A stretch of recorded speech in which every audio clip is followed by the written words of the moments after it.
Right, welcome ladies and gents. Yesterday we did a video where we discussed the recent news about Kathleen Kennedy retiring. Yes, the meme becometh reality. But it's seemingly... I got a lot of flack for reporting on that yesterday. Some people were like, this has been reported so many times. Yeah, true, it has. But now it's looking like that was completely legit. Every single mainstream media outlet has now since done a report on it, and they've even added from their own sources additional information. So it's looking like we know who's it's looking like we know for a fact that is actually going to happen. But secondly, we also know who's going to replace her, and it is none other than Dave Filoni. So yeah, interesting. He's more of the creative sort. But it's looking like he's going to then, still creative in that role, but yeah, move upwards. So yeah, let's take a look, hit subscribe, and let's just dive into it. So this is a report over on The Hollywood Reporter, and it's an interesting one. So it says, Disney's Star Wars succession problem. Who will replace Kathleen Kennedy? Favreau, Filoni, Feige. Here's what insiders are saying about who will and should become Disney's new Star Wars emperor. There is no credible alternative, and that's relating to Filoni. I'm just going to spoil the article, but I think it's interesting to take a look at and go through. Loads of people are like, oh, maybe Kevin Feige should do it. Really? You seen the state of the MCU at the moment? No, he shouldn't do it. Of course not. Dumb. No, absolutely he should not be in control of Star Wars, because he cannot control the property he's already in charge of. But anyway, just real quick, guys, if you're a returning viewer and or a new one, you've enjoyed this so far, please do hit subscribe. I know I said it briefly, but it really does help the channel out, and YouTube.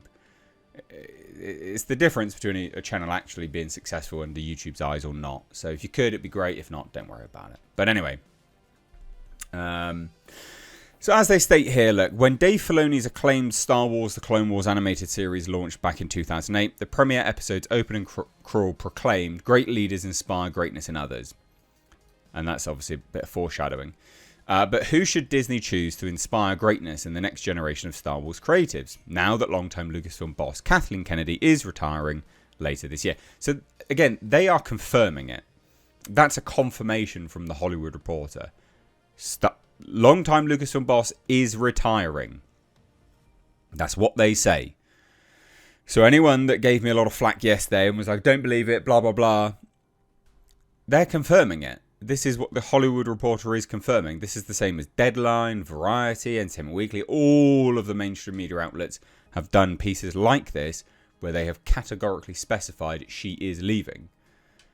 But anyway, so the job hunt will be like nothing before in Lucasfilm history. Star Wars creator George Lucas handpicked Kennedy in 2012, and that was terrible, to run the company before selling his ownership stake to Disney, which elected to keep her in place. They shouldn't have done that. Now, for the first time, Disney will pick somebody new to lead its galaxy far, far away. It was baffling. I don't understand why they kept her on. I mean, they must have had something on her, seriously, or she had something on them.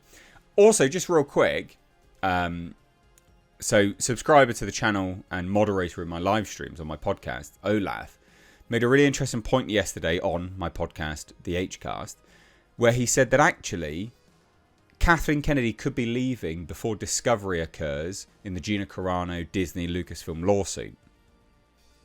Jumping ship, basically. And I see a lot of potential in that being legit. Definitely. But anyway, as it says here, during her tenure, Kennedy guided Star Wars into the Death Star. Star Wars brand across many celebrated achievements. None. She's also been often criticised for the franchise's many missteps, including some lackluster movies and shows, and overseeing numerous announced and discarded projects. The executive, along with the Disney in general, has also often been targeted by franchises' fandom for diverse casting moves and a perceived woke agenda. It is a woke agenda. Shut up. It's not perceived. It is. A perception that Disney boss Bob Iger has been eager to move past. Yeah, because he's aware that obviously it's a political landmine, but he still does it because he wants that sweet BlackRock money. So while Kennedy's pending retirement might be drawing cheers from fans online. Insiders say that replacing the seasoned executive will be rather difficult. Some in the industry, from studio managers to representatives, believe that the company's senior leadership has done a poor job in training and elevating a next generation of Padawan executives from which to potentially tap a replacement. This is true. One reason Kathy stuck around for so long is because there is no credible alternative. She's not credible. These people are so... like, you're just brain dead. You are brain dead. Where your brain should be is just an empty vacuum. So sources say former Lucasfilm executive Rain Roberts, who was at the company for 12 years, was being groomed by Kennedy as a likely replacement. But just last week, Roberts was announced as Searchlight's new senior VP of production. Then there are the details of the job itself. Kennedy was a movie producer who ended up not only overseeing new Star Wars films, but an Indiana Jones movie and a wide range of live action and animated series. It's a role that is less creative in nature and more blandly managerial than outsiders realise. But it was terrible. Everything she oversaw was garbage. She's destroyed every single IP that Lucasfilm has. Star Wars, dead. Dying. Indiana Jones, dead. Like, you can't come back from that. Willow, dead. There you go, that's it. Anyway, it says this. What people don't realise, what don't understand, is that it's not a creative job. Okay, that's about 10%. The rest of it is dealing with Disney, licensing and fans. That said, there are some potential candidates to replace Kennedy whose names have been floated in the past or who have been mentioned by industry observers as having some of the chops needed for one of the hottest and hardest and most scrutinised jobs in Hollywood. So Favreau, he'd be my pick. He's good, but he won't do it. So Favreau is responsible for launching Marvel Cinematic Universe with 2008's Iron Man, successfully launching Star Wars into TV hyperdrive with The Mandalorian, and is directing the first new Star Wars film since 2019 with his upcoming The Mandalorian and Grogu. With Mando, Favreau demonstrated an understanding of the universe whilst also seeming to intuitively know what casual fans want. He's also served as an executive producer on several other Star Wars shows, but as noted, Kennedy's job is less about being creative than being a manager. He won't want to be an executive. Yeah, and I wouldn't want him... well, I would want him to be involved more creatively, but yeah, sure. Here, Dave Filoni. Mentored by Lucas himself. Sure. Filoni is beloved by the franchise's fandom. Sure.